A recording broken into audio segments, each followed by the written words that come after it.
साथियों, ये सारनाथ के अवशेषों में जब जाएंगे आप तो बड़ी भारी तादाद में ये चीज वहां मिलेगा देखने के लिए। ये मंदिर के शिखर पर स्थापित ये कलश जो पत्थरों से निर्मित है, पुरानी मूर्तियों के अवशेष आप देख सकते हैं। देखिए ये पूरी तरीके से ये दीवारें, ये पतली दीवारें हैं। हमारे बलवंत मौर्य जी देखिए लगे हैं, दिखाने का काम कर रहे हैं। तो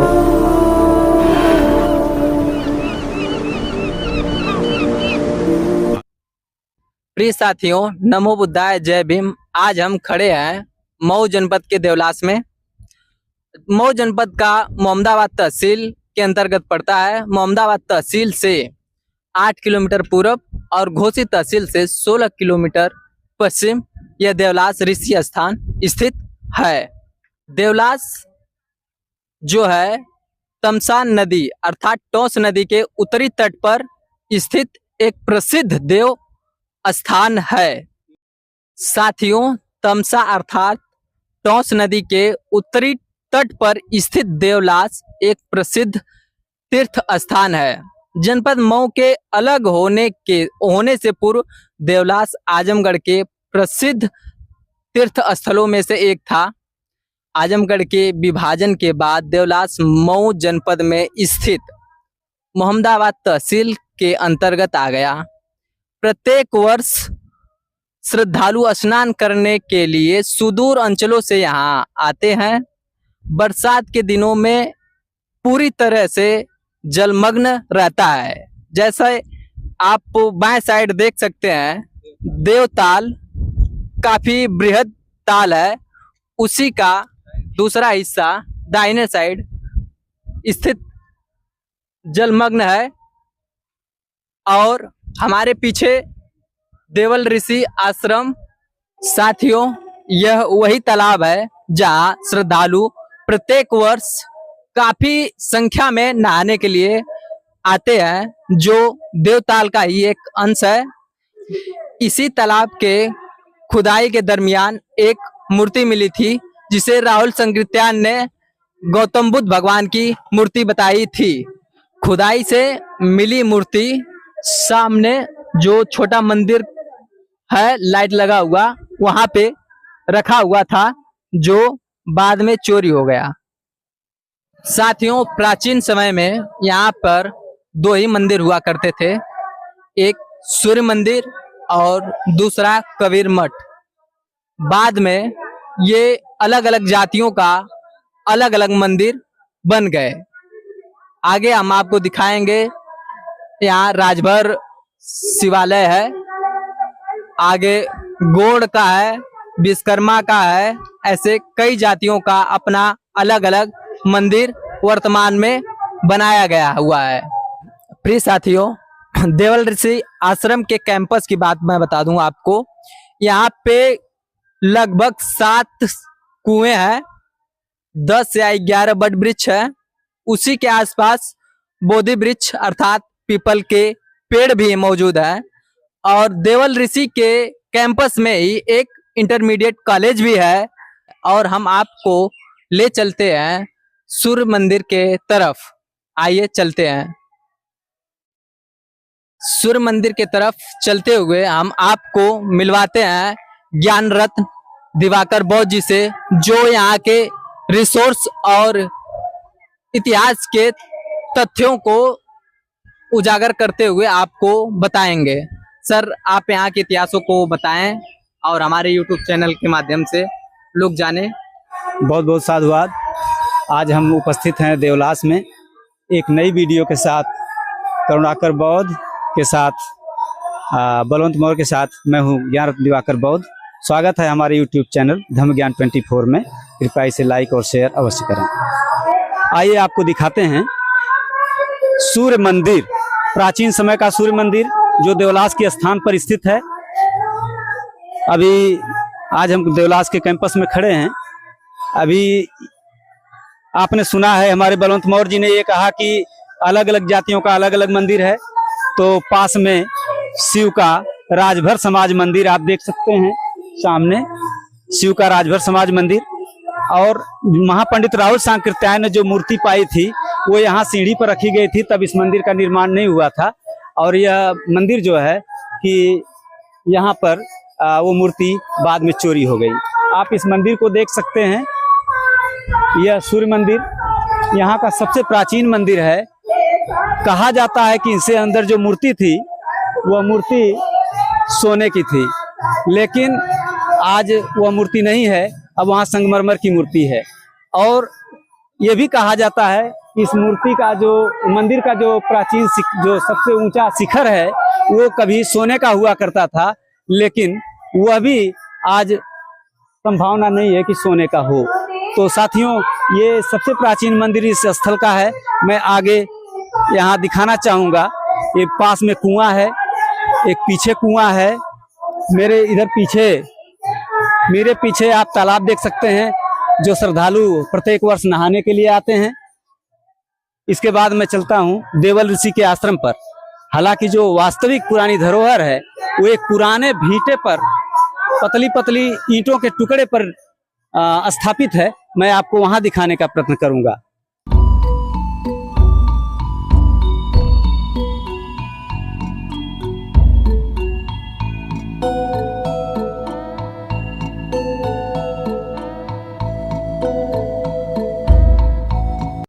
प्रिय साथियों, देवल ऋषि का आश्रम जो प्राचीन हुआ करता था, अब वो हनुमानगढ़ी का रूप ले लिया है। मैं अंदर लेकर चलूंगा आपको कि जो पुरानी धरोहर थी, पतली पतली ईंटों से निर्मित थी, वह आप देखिए कि वह स्थल दिन प्रतिदिन रोज नव निर्माण हो रहा है यहाँ पर।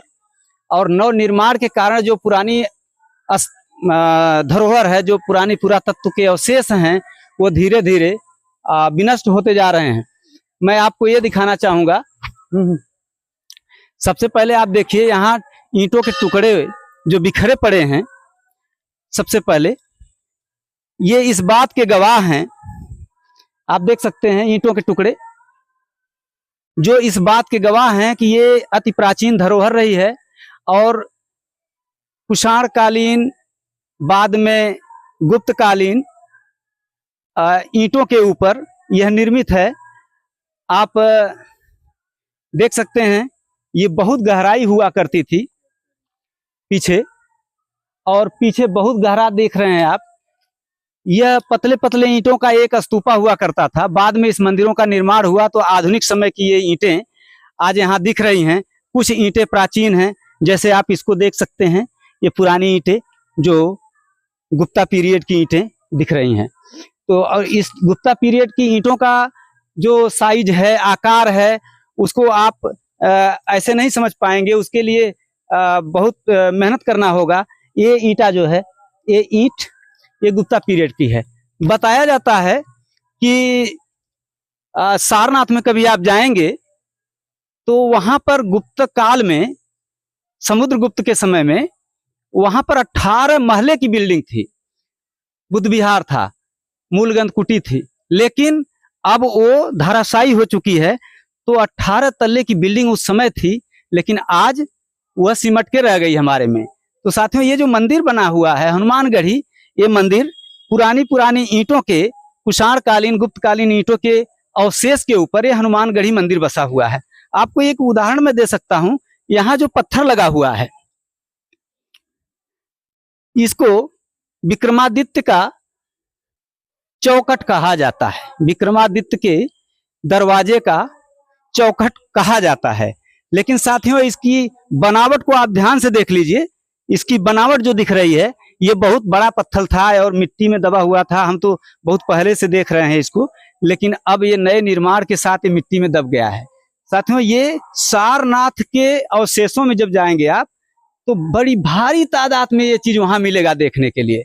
आपको कुछ मूर्ति मैं दिखाऊंगा। ये सामने हनुमान मंदिर है, स्थान देवल ऋषि का है, लेकिन उस पर हनुमान की मूर्ति स्थापित है।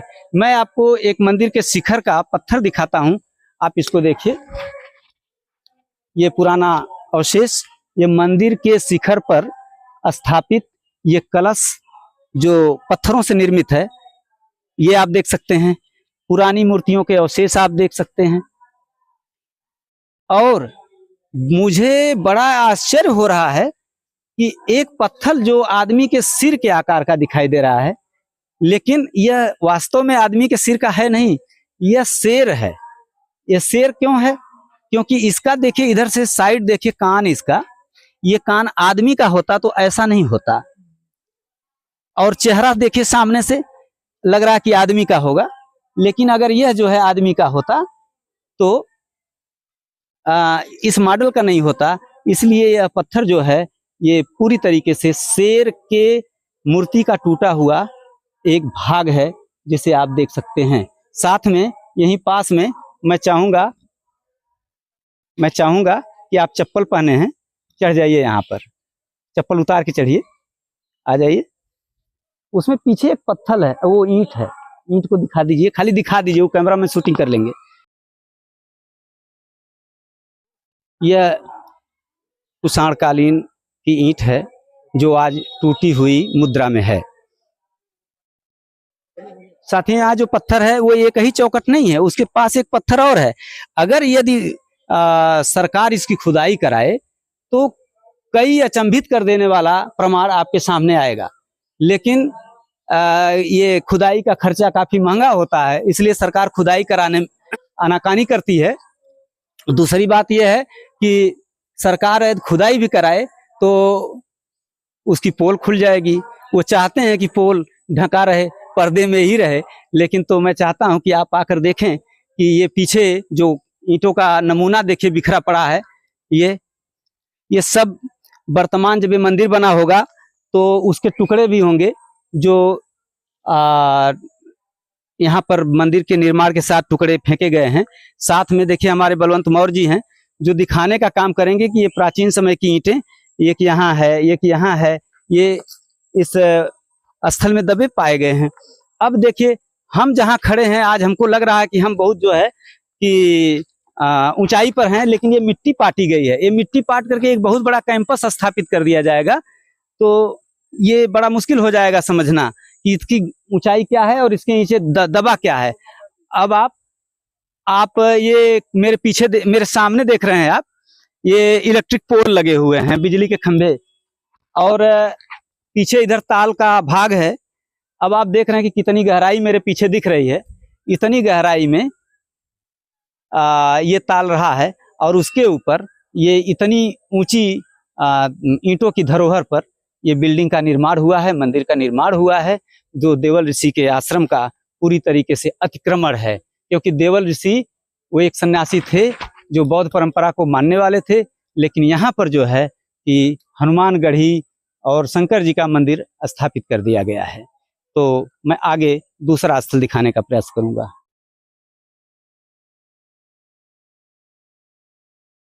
आप हमारे साथ आइए और मैं देखूंगा कि यहाँ ये पीपल का पेड़ और ईंटों के भीटे पर बसा हुआ, ये आप ईंटें देख सकते हैं।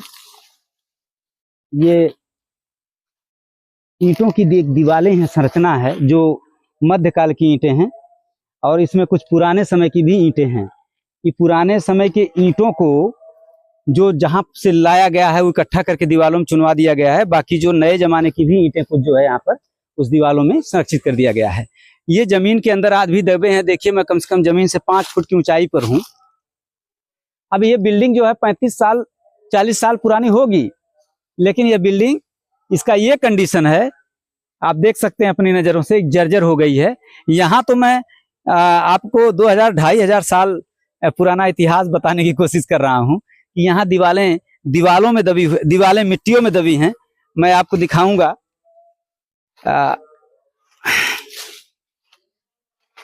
आ जाइए।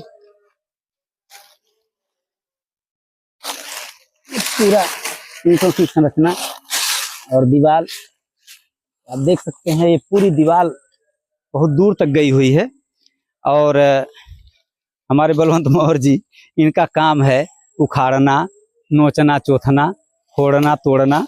ये देखिए लगे हुए हैं इसी में हैं। अच्छा, क्या है? ये टूटा हुआ अवशेष है ईंटे का, इसकी अच्छा। पूरी संरचना नहीं है। मुझे तो लगा कि आप ही तोड़ दिए हैं। नहीं, मैं तो ईंटा नहीं तोड़ा हूँ, दीवार का एक हिस्सा उठा लिया हूँ, फिर दीवार पे रख दूंगा। अच्छा, चलिए मैं और आगे आपको दिखाने का काम करूंगा। ये घनघोर जंगल और ये ईंटों से निर्मित संरचनाएं, कांटा था धंस गया हाथ में। देखिए ये पूरी तरीके से ये दीवारें, ये पतली दीवारें हैं, इसके ऊपर ये नई ईंट रखी गई हैं और ये पूरा ये दीवारों का एक नमूना ही है। आप इधर देख सकते हैं दीवारों का एक संरचना पूरा काफी दूर तक गई हुई है। और मैं चाहूंगा कि आप, हमारे बलवंत मौर्य जी देखे लगे हैं, दिखाने का काम कर रहे हैं। तो ये टूटा हुआ भाग यहाँ पे है, इसके बाद ये भाग है छोटे टुकड़े में, इधर से निकालिए, इधर से ऊपर से एक निकालिए। ये छोटे टुकड़े में है। इसके बाद ये आधुनिक ईंटें आ गई हैं, तो इससे ये पता लगता है कि अलग अलग शासकों द्वारा अलग अलग समय में अलग अलग निर्माण हुआ है और हमारे लोग, गांव के लोगों ने भी इसका स्वरूप बदलने का काम किया है। कुछ धर्मशाला बनवाने में और कुछ छोटे कमरे बनाने में, कुछ विद्यालय बनाने में, कुछ घर बनाने में, इस तरीके के तमाम जो है वो पुरानी धरोहर के ऊपर एक के बाद एक नव निर्माण होता चला गया है। अगर मैं इस जंगल से होकर जाऊं तो दीवार बड़ी लंबी है, लेकिन मैं चाहूंगा कि बलवंत मौर्य जी ऊंचाई पर खड़े हैं तो आप थोड़ा उधर आगे दिखा दीजिए। इधर जंगल में है ये दीवारें लगभग यहाँ से आपको जहां तक देखेंगे वहां तक, आइए हम आगे चलकर दिखाते हैं आपको। लगभग ये 50 मीटर से ज्यादा की दीवारें हैं और इधर सामने एक प्रतिमा लगी हुई है। ये दीवार के ही सीध में है। ये दीवार चली आ रही है, काफी चौड़ी और मोटी दीवारें हैं। ये दीवारों के अवशेष सीधे चलते हुए, है ना, सीधे चलते हुए जो है सामने महाराणा प्रताप की प्रतिमा लगी हुई है, उससे भी आगे जाता हुआ प्रतीत हो रहा है। चूंकि लोगों ने सुविधा के अनुसार चीजों को अपने हिसाब से परिवर्तित किया हुआ है। जैसे वहां पे रोड बना दिया कुछ हिस्से तोड़ करके, वैसे आगे तोड़ करके उन्होंने प्रतिमा लगा दी हुई है। आगे ऐसे तोड़ करके रास्ता बना लिया हुआ है। तो ये काफी बड़ा रहा है। लगभग आपको मैं बता दूं तो ये क्षेत्र 1 किलोमीटर का क्षेत्र में फैला हुआ है। और ये विशालतम वृक्ष आपको दिखाएंगे जो दिवाकर जी खड़े हुए हैं। इससे आप अनुमान लगा सकते हैं कि एक विशाल काय बरगद या बट वृक्ष है, इसकी जीवन काल क्या हो सकता है ना साहब? इस बट वृक्ष का जीवन काल कितने वर्षों का होता है? कितने वर्षों का होगा श्रीमान बताएं? 1000 से कम नहीं होगा। 1000? ये तो कहना, थोड़ा सा जो सुनेगा वो मानेगा इस बात को कि 1000 साल का होगा। ये मानना न मानना उसकी बात है, लेकिन जो है जो सच्चाई है वो अनुमान के आधार पर ही है। हमने भी कोई गणना थोड़ी की है। लेकिन अच्छा। इस जब श्रावस्ती में भगवान बुद्ध के स्थल पर, भगवान बुद्ध के समय सेठ सुदत्त द्वारा जब लगाया गया पेड़ आज भी वहाँ मौजूद है, जो आज 2500 साल हो गए, वो आज भी रहेगा। तो ये उसी कंडीशन का तो है, उसे कहीं अलग थोड़ा है, देख लीजिए। लेकिन एकदम एग्जैक्ट वैसा ही है, इसलिए जो है इसको अतिशयोक्ति नहीं होगी। अच्छा। और ये जर्जर अवस्थाएं बता रही हैं कि वाकई इन बातों में सच्चाई तो है ना? ये ईंटें दिखा रहे हैं श्रीमान, टूटा हुआ ईंट है, आप देखें। उदाई में टूट गया है, उस पर लग गया है वो। चलिए ठीक है। प्रिय साथियों, आप यहाँ देख रहे हैं महाराणा प्रताप की मूर्ति लगी है। यहाँ पर यहाँ के एक एसपी हैं, कोई सिसोदिया नाम है उनका, जो क्षत्रियों का ही वंश सिसोदिया होता है। उन लोगों ने देवल ऋषि के आश्रम को तो जो किया उन्होंने एक प्रण किया कि इस स्थल के विकास के लिए हम सतत प्रयास करेंगे और इस स्थल को हम जो है तीर्थ स्थल के रूप में घोषित करेंगे। वह तो बात सत्य है, लेकिन यहाँ पर महाराणा प्रताप की प्रतिमा लगा करके उन लोगों ने अपनी श्रेष्ठता को प्रदर्शित किया, जबकि देवल ऋषि का आश्रम है यहाँ पर देवल ऋषि की प्रतिमा या अन्य लोगों की प्रतिमाएं होनी चाहिए थी। फिर भी अभी भविष्य में राणा प्रताप की ये मूर्ति आप देख रहे हैं, अब की घोड़े पर सवार राणा प्रताप जी आएंगे। आगे भविष्य में ये मूर्ति का निर्माण होगा, लेकिन अभी कब होगा ये भविष्य की बात है और जल्दी ही होगा, मेरा मानना है। तो आइए आगे चलते हैं। आप साथियों देख रहे हैं यहाँ ये खपुआ नरिया का टूटन फूटन जो दिख रहा है, हांडियों का टूटा हुआ भाग, यहाँ ये पुरातत्व की पहचान के लिए सबसे मुख्य और प्राचीन बहुत ही प्रमुख प्रमाण होता है। खपुआ नरिया के टूटन फूटन कुषाणकालीन चीजें यहाँ पर आप देख रहे हैं कि पुराना एक धर्मशाला है जो खपड़ैले का बना हुआ है, लकड़ी के उसमें है, और यहाँ पर निवासी समय व्यतीत होता गया। अभी पालिशदार और अलंकृत यह दिए का आरूप, हाड़ी का टूटन फूटन, नरिये का टूटन फूटन, आज भी आप देखिए, आप नरिये का घर आज भी इस रूप में पड़ा है। आप जो देख रहे हैं वास्तव में ये है कबीर मठ। कबीर मठ है और यह कबीर साहब का, ये लोग देवी देवता में विश्वास करने वाले नहीं होते हैं, ये अपने महापुरुषों की समाधियों में विश्वास करते हैं, अपने महापुरुषों की अस्थियों में विश्वास करते हैं, महापुरुषों के विचारों में विश्वास करते हैं। तो ये देख रहे हैं आप, एक समाधि स्थल ये है, एक समाधि स्थल ये है, ये टुघर बाबा टुघर दास जी का मठ है जो आप देवलास में देख सकते हैं। ऊपर यहाँ पर समाधि बनी हुई है, ये देखिए आप पुरानी संरचना, ये सुर्खी चूने का बना हुआ है और इसके ऊपर सीमेंट से नई रिपेयरिंग की गई है। तो मैं आगे चलूंगा कि आपको दिखाता हूं मैं कि यहाँ पर पुरानी सीढ़ियां संरचनाएं बनी हैं। ये प्राचीन मंदिर है जिसको दुर्गा जी विराजमान है इसमें, लेकिन इसमें आगे बड़े बड़े पत्थर लगे हुए हैं। अगर खुदाई की जाए तो बहुत बड़े बड़े पत्थर मिलेंगे। ये पत्थर आप देख सकते हैं यहाँ पर, अभी इसकी खुदाई हो और भी पत्थर मिलेंगे इसके अंदर। मैं धरातल से काफी ऊंचाई पर हूँ और मेरा मानना है कि मैं कम से कम 20 से 25 फुट की ऊंचाई पर हूँ। आपको दिखाने का प्रयत्न करूंगा कि जब पुराने स्थल होते थे वहां पर हाड़ी गगरी खपुआ नरिया का टूटन फूटन काफी संख्या में मिलता है और इसी के आधार पर आदमी अनुमान लगाता है इस स्थल की प्राचीनता कितनी होगी। लोहित लेपित, कृष्ण लेपित, और कृष्ण लेपित यहाँ अभी तक मिला नहीं है, लेकिन कहीं आसपास में जरूर होगा। और ये देखिए, ये टेराकोटा पकी हुई मिट्टियों के बर्तन के अवशेष यहाँ बहुत ज्यादा संख्या में मिलते हैं।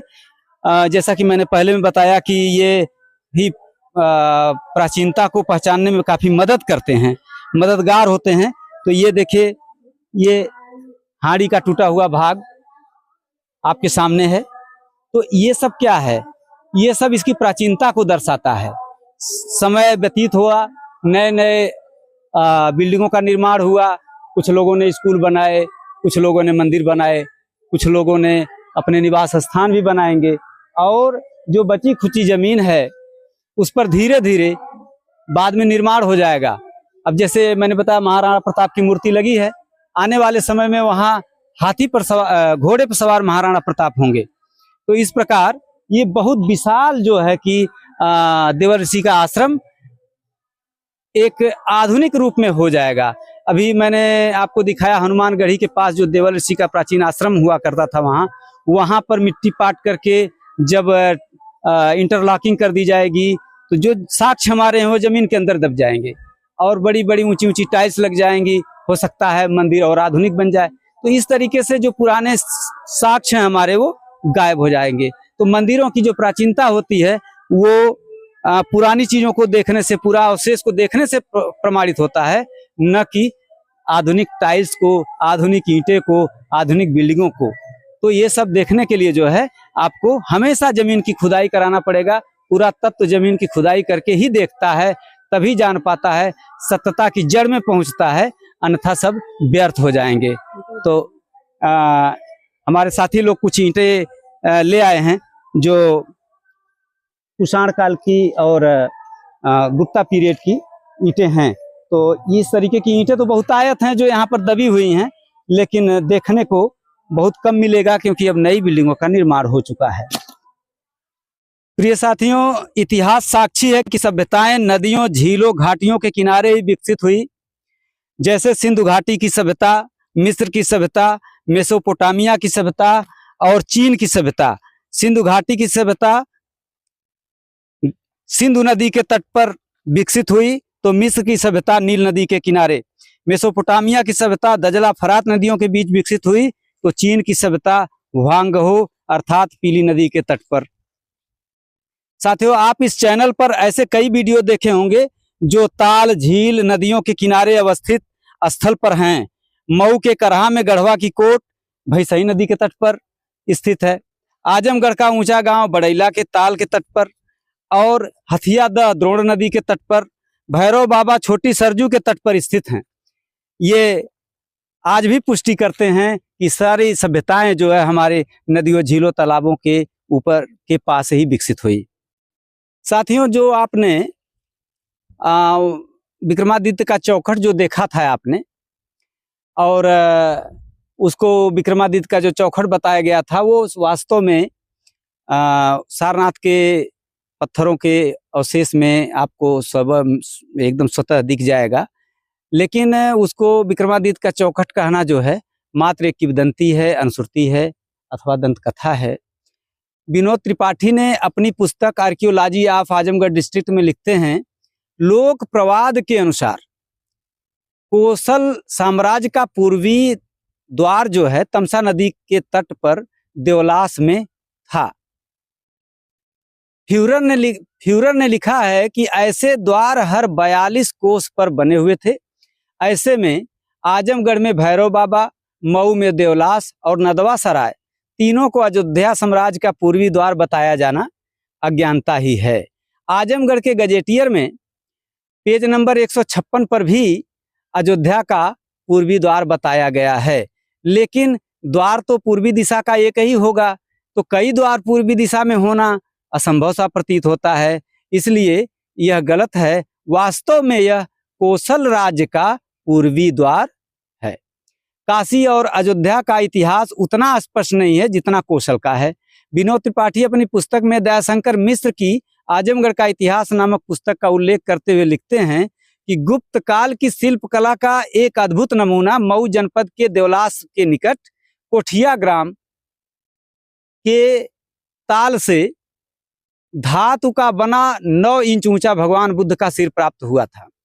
अब आप देखिए कि कोठिया का जो ताल है यहाँ से लगभग 4 से 5 किलोमीटर की दूरी पर है।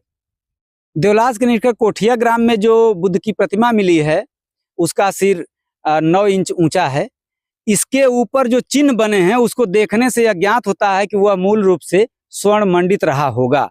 स्वर्ण के चिन्ह आज भी उसके यत्र तत्र उसके उस वैभव की याद दिला रहे हैं। भगवान बुद्ध की यह शीर्ष आज का लखनऊ संग्रहालय में सुरक्षित है। यह मूर्ति 6वीं-7वीं शताब्दी में मऊ जनपद के किसी गगनचुंबी मंदिर से में प्रतिष्ठित रहा होगा और वहाँ के नागरिक श्रद्धा पूर्वक उसके सम्मुख सिर झुकाते रहे हैं, सिर नवाते रहे होंगे। उस समय अभय मुद्रा में खड़ी सशरीर मूर्ति जो सिर को देखने से अनुमान लगता है कि 5.25 फुट ऊंची रही होगी। इस काल की बनी इतनी बड़ी धातु प्रतिमा उत्तर भारत में अभी तक प्राप्त नहीं हुई है और मिली भी है तो इस मूर्ति के अतिरिक्त केवल एक ही बड़ी मूर्ति ज्ञात है जो सुल्तानगंज बिहार में मिली थी और वर्तमान में बर्मिंगम इंग्लैंड के संग्रहालय में सुरक्षित है। महापंडित राहुल संकीर्तन ने जो मूर्ति पाया था वो मूर्ति तो चोरी हो गई, अब वहां देखने को नहीं मिलेगा, जबकि मैंने भी अपनी आंखों से उसे देखा था।